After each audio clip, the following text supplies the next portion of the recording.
Hello বন্ধুরা, 19 শতকে মানুষের যান্ত্রিক আবিষ্কারের মাঝে বিমান হলো সবচাইতে একটি উল্লেখযোগ্য আবিষ্কার, যে আবিষ্কারে মানুষকে এক ঝটকায় অনেক সামনের দিকে এগিয়ে নিয়ে গিয়েছে। একটা সময় মানুষ পাখির মতো আকাশে উড়ে বেড়ানোর স্বপ্ন দেখত, আর সেই স্বপ্ন পূরণ করতে রাইট বা তৃতীয় 19 শতকের শুরুর দিকে এই চেষ্টা শুরু করে। আর 1903 সালের 17ই ডিসেম্বর তারা এই স্বপ্ন বাস্তবে রূপ দিতে সক্ষম হয়। তারপরই মানুষ এই স্বপ্ন আরও বাস্তবে রূপ দিতে এভিয়েশন ইন্ডাস্ট্রিটাকে এমন একটি পর্যায়ে নিয়ে গিয়েছে যে মানুষ এখন হাজার হাজার কিলোমিটার পথ মাত্র কয়েক ঘন্টার মধ্যেই পাড়ি দিতে পারে, ছুটে যেতে পারে কয়েক ঘন্টার মধ্যেই দেশ ও বিদেশে।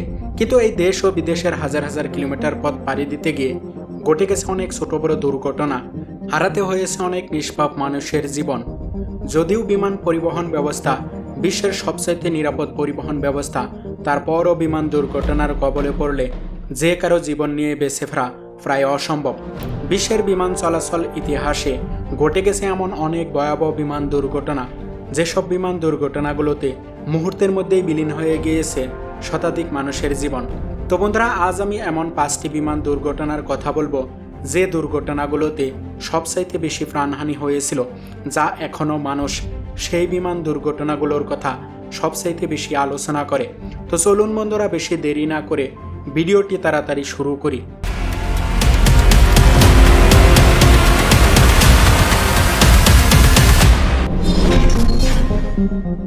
এয়ার ইন্ডিয়া এয়ারলাইন্সের ফ্লাইট 182 1985 সালের 23 জুন কানাডার টরন্টো থেকে তার অন্তিম গন্তব্য ছিল মুম্বাই বিমানবন্দর।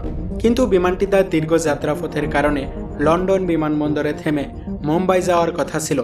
বিমানটিতে মোট 307 জন প্যাসেঞ্জার এবং 22 জন ক্রু সদস্য উপস্থিত ছিল।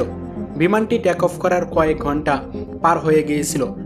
বিমানটি তখন 31,000 ফুট উচ্চতায় পৌঁছেও গিয়েছিল। আর বিমানটি যখন আইসল্যান্ডের উপকূল অঞ্চলে পৌঁছে গিয়েছিল, তখন বিমানটিতে একটি ভয়ঙ্কর বোমা বিস্ফোরণ হয়। ফলে বিমানটি আকাশে টুকরো টুকরো হয়ে যায়। বিমানে থাকা সব যাত্রীরাই পাখা কাটা পাখির মতো সমুদ্রের পানিতে পড়তে শুরু করে। আর এই দুর্ঘটনায় 22 জন ক্রু সদস্য সহ মোট 329 জন যাত্রী প্রাণ হারায়। পরে তদন্তকর্মীরা তদন্ত করে দেখেছিল যে এই বিমানটিতে ভারতের পাঞ্জাব প্রদেশের খালিস্তানি সন্ত্রাসবাদী সংগঠন কয়েকটি বোমা লাগেজ ব্যাগে টরন্টো থেকে প্যাক করে দিয়েছিল, যার ফলে এই মর্মান্তিক দুর্ঘটনাটি সংঘটিত হয়েছিল। টার্কিশ এয়ারলাইন্সের ফ্লাইট 981 1974 সালের 3 মার্চ প্যারিসের অর্লি বিমানবন্দর থেকে জয়েন করার কিছুক্ষণ পরেই বিমানটি পাহাড়ি এলাকায় বিধ্বস্ত হয়। বিমানটিতে ছিল 335 জন যাত্রী এবং 11 জন ক্রু সদস্য। বিমানটি ইস্তাম্বুল থেকে ফ্রান্সের প্যারিস শহর হয়ে লন্ডন শহরে যাওয়ার কথা ছিল। বিমানটি তার প্রথম পর্যায়ের উড়ান ঠিকঠাক মতোই সম্পন্ন করেছিল। যখনই বিমানটি তার দ্বিতীয় পর্যায়ের উড়ান শুরু করে এবং একটি পাহাড়ি জঙ্গল এলাকায় পৌঁছে যায়, তখন বিমানের নির্মাণ ত্রুটির কারণে বিমানটির একটি অত্যন্ত গুরুত্বপূর্ণ কার্গো ডোর ভেঙে বিমান থেকে আলাদা হয়ে যায়। ফলে বিমানে অতিরিক্ত বাতাস প্রবেশ করে এবং বিমানের ভিতরে নিম্নচাপের সৃষ্টি হয়। এরপর বিমান তার কন্ট্রোল হারিয়ে ফেলে পাহাড়ি এলাকায় বিধ্বস্ত হয়। ভয়ঙ্করভাবে খাড়াখাড়ি মাটির সাথে ধাক্কা খাওয়ার ফলে বিমানে থাকা 11 জন ক্রু সদস্য সহ মোট 346 জন যাত্রী মুহূর্তের মধ্যেই ছিন্ন ভিন্ন হয়ে যায়, আর বিমানে থাকা সবাই প্রাণ হারায়। এই বিমান দুর্ঘটনাটি এখনও সবচাইতে ভয়ঙ্কর টার্কিশ বিমান দুর্ঘটনা হিসেবে ইতিহাসের পাতায় রয়ে গেছে। চাকরিদাত্রী মিড এয়ার কলিশন 1996 সালের 12 নভেম্বর সৌদি এয়ারলাইন্সের বিমান 763 এবং কাজাখস্তান এয়ারলাইন্সের বিমান 1907 দিল্লি থেকে 17 কিলোমিটার পশ্চিমে চাকরিদাত্রী নামের একটি জায়গার মধ্য আকাশে এক ভয়াবহ সংঘর্ষ সংঘটিত হয়। সৌদি এয়ারলাইন্সের বিমান দিল্লিতে অবস্থিত ইন্দিরা গান্ধী আন্তর্জাতিক বিমানবন্দর থেকে সৌদি আরবের দাহারান বিমানবন্দরে যাওয়ার জন্য রওনা দিয়েছিল। অন্যদিকে কাজাখস্তান এয়ারলাইন্সের বিমান 1907 কাজাখস্তান থেকে দিল্লি আসতেছিল। সৌদি বিমান উড্ডয়ন করে তার উচ্চতা 14,000 ফুট উপরে পৌঁছে গিয়েছিল। ঠিক একই সময়ে কাজাক এয়ারলাইন্সের বিমান ল্যান্ড করার জন্য তার উচ্চতা কমাতে শুরু করে, আর এই সময় বিমান দুটোর মাঝে ভয়াবহ সংঘর্ষ সংঘটিত হয়। এই দুর্ঘটনার তদন্তে বেরিয়ে এসেছে যে কাজাক এয়ারলাইন্সের বিমান 1907 পাইলট আলেকজান্ডার রবার্টোভিচ ইংরেজিতে কথা বলার জ্ঞানহীনতার কারণে এটিসি কন্ট্রোলারের কথা না বুঝতে পেরে বিমান সময়ের আগেই নিচে নামাতে শুরু করে, যার ফলে নিচ দিয়ে যেতে থাকা সৌদি এয়ারলাইন্সের সাথে এই মর্মান্তিক দুর্ঘটনাটি সংঘটিত হয়। এতে প্রাণ যায় সৌদি এয়ারলাইন্সে থাকা 312 জন প্যাসেঞ্জার এবং কাজাক এয়ারলাইন্সের বিমানে থাকা 37 জন প্যাসেঞ্জারের, অর্থাৎ সর্বমোট 349 জন নিরীহ মানুষের প্রাণ চলে যায়। জাপান এয়ারলাইন্সের ফ্লাইট 123 1985 সালের 12ই আগস্ট জাপান এয়ারলাইন্সের ফ্লাইট 123 জাপানের টোকিও শহরের হানেডা ইন্টারন্যাশনাল এয়ারপোর্ট থেকে ওসাকা যাওয়ার জন্য উড্ডয়ন শুরু করে। বিমানটি উড্ডয়নের 15 মিনিট পার হয়ে বিমানটি যখন ক্রসিং অ্যালটিটিউড 24,000 উপরে পৌঁছে যায়, তখন বিমানের পিছনে একটি শক্তিশালী বিস্ফোরণ সংঘটিত হয়। ফলে বিমানের ভার্টিক্যাল রাডার ভেঙে যায় এবং বিমানটি এভাবেই 40 মিনিট আকাশে উড়ে যেতে থাকে।